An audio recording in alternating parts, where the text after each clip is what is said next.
sa iyo, huwag maiinip dahil ganyan ang buhay sa mundo. Huwag mawawalan ng pag-asa, darating din ang ligaya. Ang isipin mo'y may bukas pa na merong saya. Mga kababayan, a pride of Mindoreños.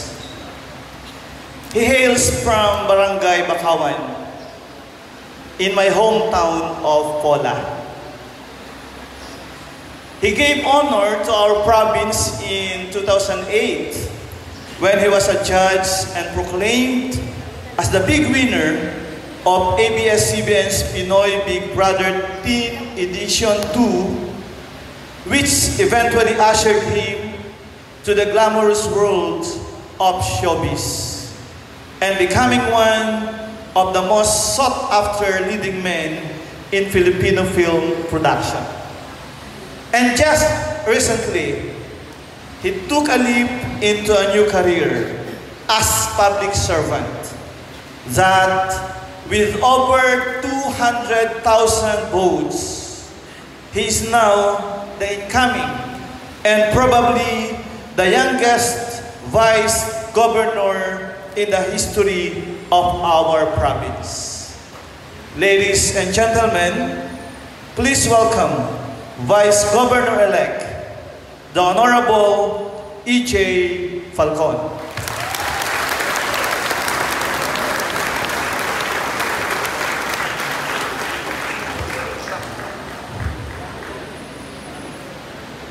Sa iyo, huwag maiinip dahil ganyan ang buhay sa mundo.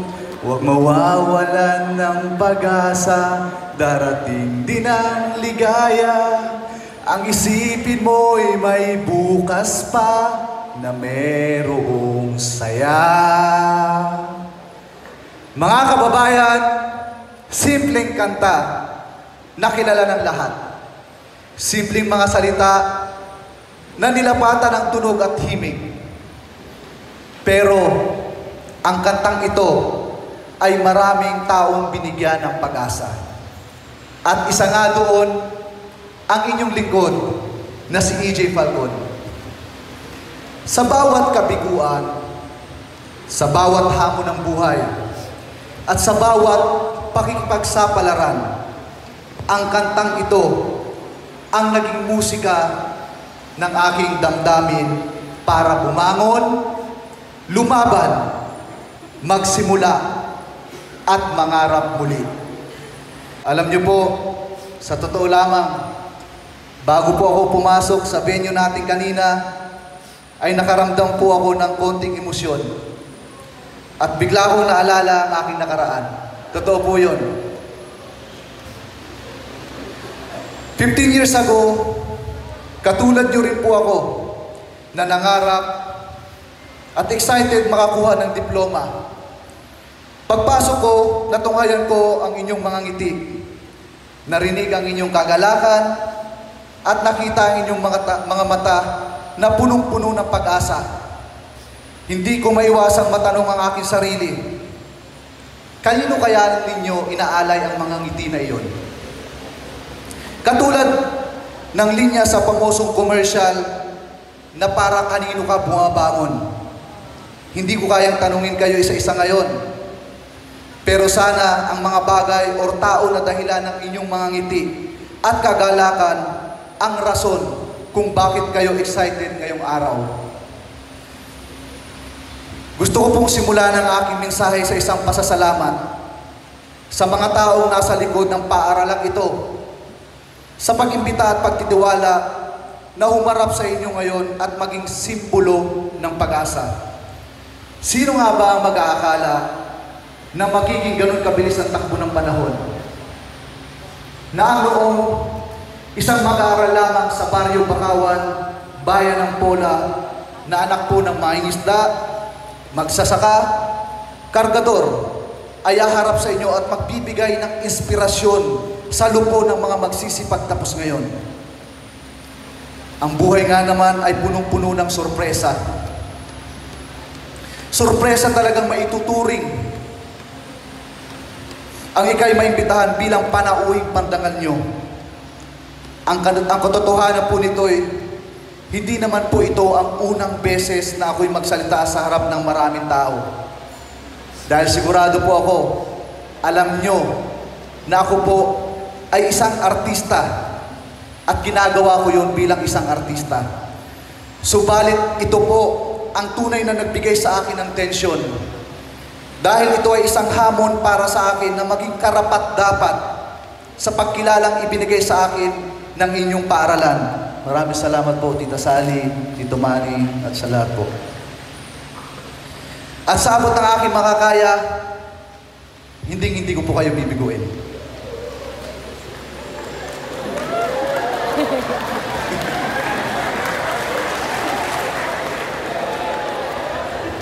Ayan na.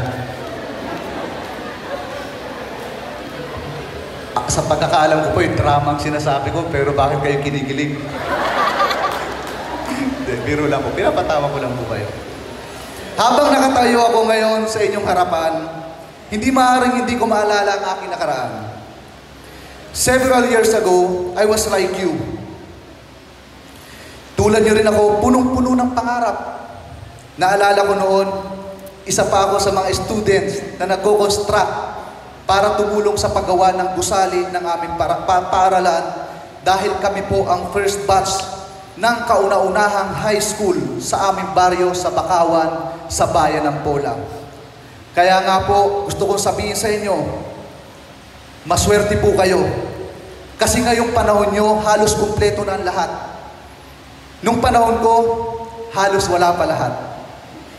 Hindi naging madali ang buhay para sa isang E.J. Falcon sa kanyang paglaki at pangarap ng pagkakaroon ng magandang edukasyon. Bilang anak ng mahirap, maraming bagay akong gustong gawin at bilhin para sa pangarap ko. Pero ang mundo ay patuloy na nagpapaalala na mahirap maging mahirap. Wala kang ibang makapitan, kundi ang manalangin sa Panginoong Diyos na ikaw ay gabayan at biyayaan. Sumubok si E.J. Falcon na mag-aral ng kolehiyo sa University of Manila sa kursong HRM. Dahil po, ang pangarap ng aking mga magulang sa Baryo Bakawan, sa bayan ng Pola, pag hindi raw ako nakagraduate, security guard ang bagsak ko dahil matangkad daw ako. Subalit, tunay na kapos kami noon, kaya ang halagang 400 pesos na libro ay hindi ko nabili dahil walang sapat na pera ang aking mga magulang. Wala po akong choice bilang panganay sa magkakapatid, kundi ang huminto at humanap lamang ng trabaho para makatulong sa aking mga magulang sa edad na 16 years old. Sa patuloy na pakikipagsapalaran ko sa buhay at sa sunod-sunod na kabiguan, idinirekta ako ng Panginoon Diyos sa Pinoy Big Brother. Nag-audition ako. Dumaan ako sa butas ng karayong. Nakapasok. At sa biyaya ng Panginoong Diyos ay naging kauna-unahang Mindoreño na Pinoy Big Brother Big Winner. At mabait pa rin po ang Panginoong Diyos. Dahil patuloy nun, ako ngayon isang artista sa telebisyon at pelikula. Ang aking buhay at karanasan ay isang halimbawa ng kombinasyon ng pangarap at pagsisikap. Nasasamahan ng matibay na pananampalataya. My point here is that kung huwag kayong matakot magkamali, mga kabataan, mga estudyante, huwag po kayong matakot magkamali. Lahat tayo may mga masamang nakaraan. Lahat tayo yung pinanganak na mahirap. Pero po, nasa ating mga kamay, nakasalalay ang magandang hinahanap. Success is not just about medals or awards. Ang mga kamaliang nagawa natin in the past ay maaari nating itama. There's a saying that goes, erasers are made for those who make mistakes. Today, I must say, erasers are made for those who are willing to correct mistakes. Attitude is everything. Bilang mga scholars, marami pa kayong pagdadaanan. Sobrang dami po. Pero make each experience a learning experience. Pilitin niyong hanapan ng dahilan at rason ang bawat pagsubok at tagumpay na kakaharapin nyo. Ang sarap ng feeling na araw-araw unti-unti nyo nararamdaman ang aral ng buhay. Hindi ito biro, dahil ang mga problemang mayroon tayo sa panahong ito ay tila dambuhalang alon na kaya tayong siklot-siklutin, papalayo sa pampang o kung minsan ay papalubog sa kailaliman.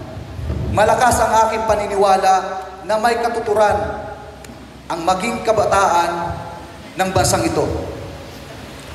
Subalit ang tanong, sa paanong paraan ba tayo magiging kaagapay sa salitang kaunlaran ng ating lipunan? At ano-ano ang ating kailangan upang tuparin ang hamon na ito? Kung tutusin, napakasimple ng kasagutan, subalit napakahirap gawin. Wika nga sa Ingles, we learn from the four corners of the classroom, but we get educated from the bigger classroom called the society. Ang hamong mayroon sa lipunan, ang tunay na pumapanday sa atin sa pamamagitan ng mga experiences na itunuturing nating pinakamahusay na guro. Bilang isang taong may mataas na pagpapahalaga sa education, nais kong isa-isahin ang mga sangkap na kailangan natin sa pagganap sa ating responsibilidad na maging tagapadala ng kaunlaran at pagbabago. Una ay ang kaalaman or knowledge. You cannot share what you don't have. Ang kaalaman, ang pinakapayak na salitang alam kong nais taglayin ng sinuman. Batid ko, ang bawat magulang ay nagsusumikap na mapag-aral ang kanilang mga anak upang hindi sila alipili ng kamangmangan at kasanayan kung inyo namang pag-uugali bilang individual ay isang suliranin. Walang saysayang anumang galing at talino kung ang karakter na siyang pundasyon nito. Kung wala ang karakter na siyang pundasyon nito. Sorry. Hinahamon ko na mas pag-ibayuhin ang inyong kakayanan at husay. Subalit, higit niyong pagningningin ang inyong pagpapahalaga sa isang pagdadala sa inyo sa tugatog ng tagumpay. Kaya po sa inyong magsisipagtapos, take it from me. Walang limitasyon ang ating kakayahan. Kaya hindi tayo maaaring ikahon sa iisang lalagyan lamang. Kaya sa tuwing sasabihin ka ng sino man, pakitandaan po, importante po ito dahil ito po ang aking daladala at natutunan sa eleksyon na ito. Kaya sa tuwing sasabihan ka ng sino man na hanggang dyan ka na lang, suklian mo lang ito ng ngiti. Ngiti dahil ang katotohanan, malayo pa ang mararating mo. Nasa iyo ang kapangyarihan at hindi sapat ang salita para kunin nila ito sa iyo. Sabi nga ni Albert Einstein, kung husgahan mo ang isang isda sa kanyang abilidad sa pag-akyat sa puno, buong buhay siyang paniniwalain na wala siyang kakayanan.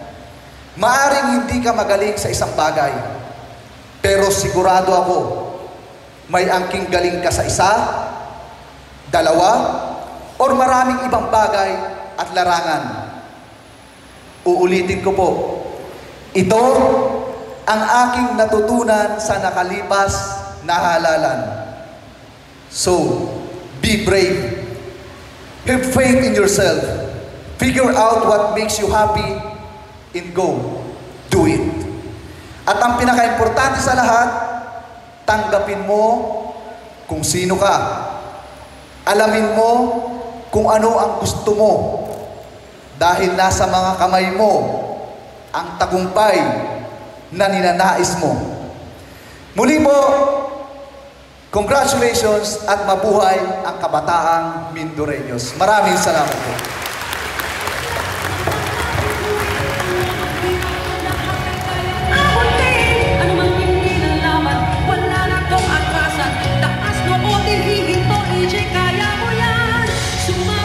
Hello.